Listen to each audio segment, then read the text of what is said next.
स्वागत है सभी भाई बहनों का हमारी आज की सच्ची खबरों में। तो मैं सभी भाई बहनों से कहना चाहती हूँ, जिन भाई बहनों ने सुबह की वीडियो नहीं देखी है या कल की शाम की वीडियो नहीं देखी है तो उसको जाकर के अवश्य देख लें। और देखिए 2023 में बहनों को क्या मिला है या किसको क्या मिला है। ये बजट पेश हो चुका है, आपको पता है 1 फरवरी को बजट पेश हुआ था। तो मैं सभी बहनों से एक बात बताना चाहती हूँ, आप लाइव बने रहें। और एक चीज़ और, कुछ बहनें हमारी कमेंट करके देखिए, जो रोज़ वीडियो देखती हैं उनके बारे में हमें पता चल जाता है, लेकिन सभी बहनों से कहना चाहती हूँ जो वीडियो रोज़ देखती है वो हमें कमेंट करके कमेंट में कुछ ना कुछ लिख के ज़रूर भेजें, जिससे हमें पता चल जाए। जो बहनें हमें रोज़ाना कमेंट करेंगी वही व्हाट्सएप पे हमसे जो भी मांगेंगी, यानी चाहे रजिस्टर की फ़ोटो मांगे या फिर जो भी PDF मांगे, तो हम उनको व्हाट्सएप के द्वारा भेज सकते हैं। जो हमें कमेंट नहीं करेंगी रोज़ाना, उनको हम व्हाट्सएप के द्वारा कुछ नहीं भेजेंगे। तो देखिए, रोज़ाना जो वीडियो देखेंगे वो अपने आप कमेंट करें, चाहे कुछ भी लिख करके भेजें, हाय लिखें या गुड मॉर्निंग, जो भी लिखें, हमें पता चलता रहता है कि कौन सी ऐसी बहनें हैं जो रोज़ाना देखती हैं। क्योंकि व्हाट्सएप पे जो नंबर ले लिया, कुछ बहनें हम आपकी रोज़ाना वीडियो देखते हैं लेकिन रोज़ाना नहीं देखती हैं, हमें पता चल जाता है।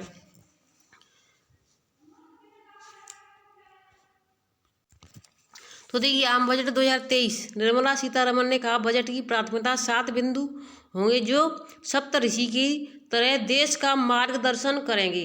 अब सप्तऋषि कौन कौन से हैं, कौन सा देश का मार्गदर्शन करेंगे, इसको देखते हैं। सहभागिता के साथ विकास, जिसमें वंचितों के साथ साथ सभी की वरीयता दी जाएगी। खेती के लिए इंफ्रास्ट्रक्चर को बढ़ावा, आखिरी तबके तक पहुंचाने की कोशिश। काबिलियत का पूरा इस्तेमाल, सतत ऊर्जा की तरह बढ़ने की कोशिश। फाइनेंस सेक्टर और युवाओं पर ध्यान। तो देखिए, ये प्रधानमंत्री गरीब कल्याण अन्न योजना 2 लाख करोड़ रुपए केंद्र सरकार द्वारा वहन किया जा रहा है। तो देखिए, जो अन्न योजना है उसके लिए 2 लाख करोड़ रुपया खर्च किया जा रहा है, लेकिन बहनों के लिए 1 रुपया खर्च नहीं किया जा रहा है। अंत्योदय योजना गरीब योजना है। 2014 से सरकार के प्रयासों ने सभी नागरिकों के जीवन में बेहतर गुणवत्ता और गरिमापूर्ण जीवन सुनिश्चित किया था। आम बजट 2023 की मुख्य बातें। निर्मला सीतारमण ने कहा कि अमृतकाल यह पहला बजट है। भारतीय अर्थव्यवस्था चमकाता हुआ सितारा। सीतारमण, कोविड के दौरान 20 महीनों तक सरकार ने लोगों को भूखा नहीं रहने दिया। अरे भूखा नहीं रहने दिया तो मरने के लिए तो कितनों को छोड़ दिया, और कितने उस समय मरे थे। कुछ के तो घर बिल्कुल अनाथ हो गए थे। जो बच्चे अनाथ हैं उनकी भी जानकारी लें, कितने अनाथ बच्चे हुए थे। अब मैं आपको इसकी लाइव वीडियो सुनाऊंगी, तो लास्ट तक आप बने रहेंगे और वीडियो लाइव सुने जो क्या क्या वहाँ पर कहा गया है। प्रति व्यक्ति सालाना आय बढ़कर 1.97 लाख प्रति व्यक्ति आय दोगुनी हुई। 2022 में UPI के जरिए 126 लाख करोड़ का डिजिटल पेमेंट। PM सुरक्षा के तहत 44 करोड़ रुपए का इंश्योरेंस। महिलाओं के आर्थिक सशक्तिकरण किया गया। कितना किया जा रहा है पता है सभी को। 47.8 करोड़ PM जनधन खाते खोले गए। टूरिज्म सेक्टर को प्रमोट करने के लिए mission green fuel, green energy को लेकर कई पॉलिसी। तो देखिए, मैं इसमें आपको लाइव सुनाना चाहिए। मोटे अनाजों को बढ़ावा देने के लिए 2.200 करोड़ का फंड। भारत की जो बाजरा, रागी, कट्टू का प्रोडक्ट बढ़ाएंगी। तो अब आप इसमें लाइव वीडियो सुने जो उन्होंने क्या कहा, वहीं से लाइव वीडियो मैं आपको दिखा देती हूँ और जिससे आपकी समझ में आ जाए। क्योंकि मेरे पास इतना समय नहीं है। केंद्र में अभी बच्चों को मैंने बड़ी मुश्किल से शांत किया है इतनी देर के लिए। अब आप लाइव वीडियो इसमें देखें और सुने क्या क्या कहा है इन्होंने।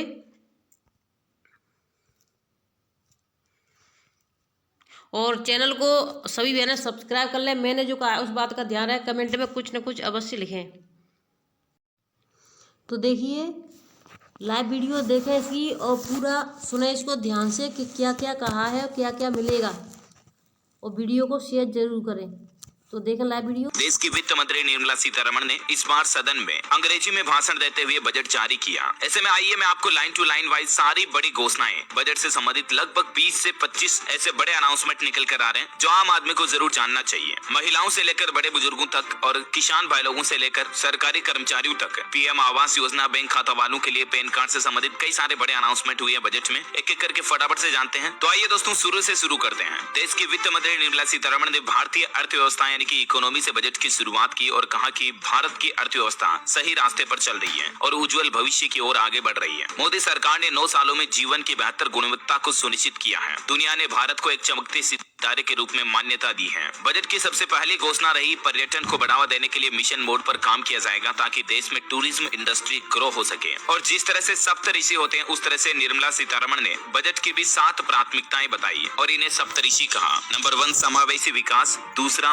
वंचितों को वरीयता, तीसरा बुनियादी ढांचे और निवेश, चौथा क्षमता का विस्तार, 5वां हरित विकास, 6वां युवा शक्ति और 7वां वित्तीय क्षेत्र। ये 7 प्रमुख पिलर बताए हैं सीतारमण ने बजट के। साथ ही वित्त मंत्री ने कहा कि पर्यटन में अपार संभावनाएं हैं। मिशन मोड पर पर्यटन को बढ़ावा दिया जाएगा अगले 1 साल के अंतर्गत। अच्छा, किसान भाई लोगों के लिए सबसे बड़ा फैसला, कृषि ऋण लक्ष्य को बढ़ाकर 20 लाख रुपए किया जाएगा। पशुपालन, डेयरी और मत्स्य पालन पर ध्यान देने के साथ कृषि ऋण लक्ष्य को बढ़ाकर 20 करोड़ रुपए किया जाएगा। इस संबंध में भारतीय बाजरा अनुसंधान संस्थान को उत्कृष्टता केंद्र के रूप में समर्थन भी दिया जाएगा। वहीं अगली बड़ी घोषणा रही कि पीएम विश्वकर्म कौशल सम्मान के तहत परंपरागत कारीगरों और शिल्पकारों के लिए भी सहायता पैकेज का प्लान रखा सरकार ने। इसके अलावा 157 नए नर्सिंग कॉलेज स्थापित किए जाएंगे हमारे देश में मेडिकल एजुकेशन को बढ़ावा देने के लिए। अगले 3 सालों में इस योजना को लागू करने के लिए 15,000 करोड़ रुपए उपलब्ध कराए जाएंगे। पीएम आवास योजना का बजट 66% बढ़ा दिया गया है। रेलवे को लगभग 2.5 लाख करोड़ का बजट मिला है इस साल। पीएम आवास योजना के लिए परिव्यय 66% बढ़ाकर 79,000 करोड़ रुपए किया जा रहा, यानी कि इस साल प्रधानमंत्री आवास योजना के तहत भी मकानों का आवंटन ज्यादा से ज्यादा होगा। इसके अलावा एकलव्य मॉडल आवासीय विद्यालयों में 38,800 शिक्षकों और सहायक कर्मचारियों की भर्ती होगी। ये नौकरियों को लेकर बजट में सबसे बड़ी घोषणा की है देश की वित्त मंत्री निर्मला सीतारमण ने। अगले 3 साल में लगभग 3.5 लाख आदिवासी छात्रों को शिक्षित करने का लक्ष्य रखा है एकलव्य मॉडल आवासीय विद्यालयों के माध्यम से,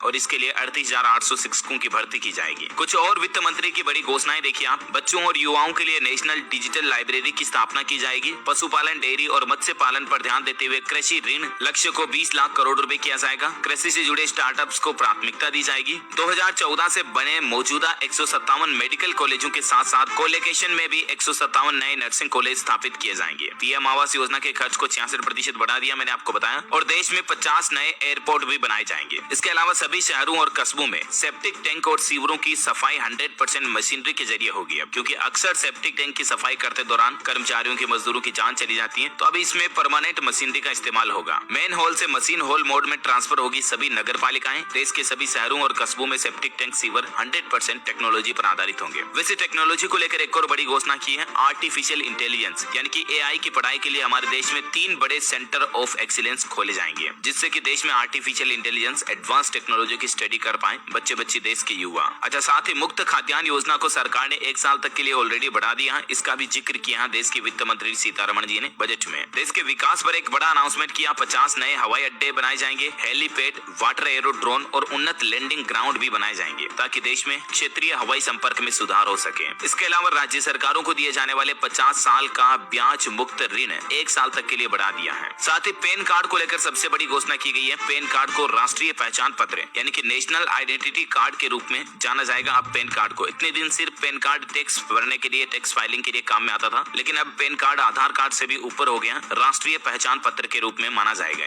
घरेलू और अंतर्राष्ट्रीय पर्यटन के लिए 50 पर्यटन स्थलों को विकसित किया जाएगा टूरिज्म को बढ़ाने के लिए। MSME के लिए क्रेडिट गारंटी कॉर्पोरेट्स में 9,000 करोड़ रुपए डाले गए हैं, जो 2 लाख करोड़ रुपए के अतिरिक्त कोलेटरल फ्री क्रेडिट की अनुमति देगा और ये 1 अप्रैल 2023 से लागू होंगे। संशोधित राजकोषीय घाटा सकल घरेलू उत्पाद का 6.4% है, जिसे फाइनेंशियल ईयर 2024 में इस घाटे का लक्ष्य GDP का 5.9% तक लाने का रखा गया है। बजट में महिलाओं के लिए बचत योजना का ऐलान किया है और बुजुर्गों को भी बड़ी राहत दी गई है। देश के वित्त मंत्री ने महिला बचत पत्र योजना शुरू करने का ऐलान किया है, जो कि मतलब जिस तरह से बैंक खाते में पैसे जमा करते हैं उस तरह से महिलाओं के लिए पर्टिकुलर बचत योजना होगी स्पेशली। इसके अलावा वरिष्ठ नागरिकों के लिए 15 लाख तक की लिमिट को बढ़ाकर 30 लाख करने का ऐलान किया है। और ये जो महिलाओं के लिए महिला सम्मान बचत पत्र योजना का जो ऐलान किया है, इस स्कीम के तहत महिलाएं 2 साल तक 2 लाख रुपए तक का निवेश कर सकेंगे इस योजना में। ये गवर्नमेंट की ही योजना होगी, जैसे PF सुकन्या समृद्धि योजना वगैरह अलग अलग योजनाएं हैं, बच्चियों के लिए अलग है, उस तरह से महिलाओं के लिए अलग होगी। इस जमा पर टैक्स में भी छूट मिलेगी और 7.5% तक का रिटर्न भी मिलेगा। तो महिलाओं के लिए अपनी तरह की ये पहली कोई सरकारी स्कीम भारत में लॉन्च की गई है। ये वाकई में देश की माताओं बहनों को एक बड़ा तोहफा है। इस योजना में सिर्फ महिलाएं ही जुड़ पाएंगी, है ना। अच्छा, इसके अलावा महंगे सस्ते पर देखिए एक बड़ा फैसला, कृषि के अलावा अन्य वस्तुओं पर कस्टम ड्यूटी को 21% से घटाकर बढ़ाकर 13% कर दिया। सिगरेट पर कस्टम ड्यूटी बढ़ा दी है। देश की वित्त मंत्री निर्मला सीतारमण ने कहा कि मैं कपड़ा और कृषि के अलावा अन्य वस्तुओं पर बुनियादी सीमा शुल्क दरों की संख्या को 21% से घटाकर 13% करने का प्रस्ताव करती हूँ और इसके परिणाम स्वरूप खिलौने, साइकिल, ऑटोमोबाइल सहित कुछ वस्तुओं पर मूल सीमा शुल्क, उपकर और अधिभार के अंदर मामूली बदलाव हुई है। इन पर कस्टम ड्यूटी घटाई गई, यानी कि ये चीजें सस्ती होगी। हालांकि सिगरेट पर कस्टम ड्यूटी बढ़ाई गई है, इसका मतलब सिगरेट, तंबाकू उत्पाद वगैरह ये चीजें महंगी होंगी। अच्छा, इसके अलावा आम बजट में देखिए नई कर व्यवस्था यानी कि नई इनकम टैक्स व्यवस्था भी शुरू की गई है और इसके तहत 7 लाख रुपए तक की सालाना कमाई तक कोई टैक्स नहीं लगेगा। ये सबसे बड़ी घोषणा की गई है। अभी तक ये सीमा 5 लाख रुपए थी, इसमें 2 लाख और बढ़ा दिए हैं। वित्त मंत्री निर्मला सीतारमण ने नए टैक्स स्लैब को लेकर बड़ा ऐलान कर दिया। अब नई कर व्यवस्था के तहत 7 लाख रुपए तक की सालाना कमाई करने पर कोई भी टैक्स नहीं देना होगा। ये भारत के लिए ऐतिहासिक ऐलान रहा है इनकम टैक्स में स्लैब को लेकर। और नई कर व्यवस्था में टोटल टैक्स स्लैब को भी 6 से कम करके 5 कर दिया। कर छूट की सीमा को 3 लाख रुपए कर दिया। वित्त मंत्री निर्मला सीतारमण ने कहा कि मैंने 2020 में 2.5 लाख रुपए से शुरू होने वाले 6 आय स्लैब के साथ नई व्यक्तिगत आयकर व्यवस्था की शुरुआत की और मैं इस व्यवस्था के कर ढांचे को बदलने का प्रस्ताव करती हूँ। स्लैब की संख्या को घटाकर 5 कर दिया और कर छूट की सीमा को बढ़ाकर 3 लाख रुपए कर दिया। अभी मतलब दोस्तों मिनिमम टैक्स